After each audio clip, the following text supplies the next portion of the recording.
तपाईले घर बनाउँदै हुनुहुन्छ भने तपाईको घरमा पछि सिपेज तथा लिकेज जस्ता समस्याहरू नआओस् भन्नको लागि के कुरामा ध्यान दिनुपर्ने हुन्छ त? पहिलो कुरा, तपाईले ढलान गर्ने बेलामा कम्प्याक्सन केमिकलको अनिवार्य रूपमा प्रयोग गर्नु पर्यो। त्यसले तपाईको ढलानलाई रिजिड बनाउँछ र त्यसबाट फर्दर पानीहरू यदि छिरिहाल्यो भने पनि तल आउन दिँदैन।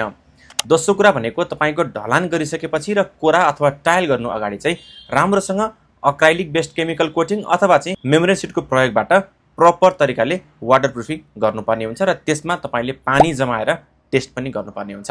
त्यसपछि तपाई टाइल हाल्दै हुनुहुन्छ भने टाइलको बीचमा स्पेसर अनिवार्य, अनि त्यसमा तपाईको ग्राउट चाहिँ इपोक्सी अथवा पोलिमर ग्राउट हुनैपर्छ। त्यो सँगसँगै तपाईले छतपछि ध्यान दिनुपर्ने कुरा भनेको बाथरुममा हो।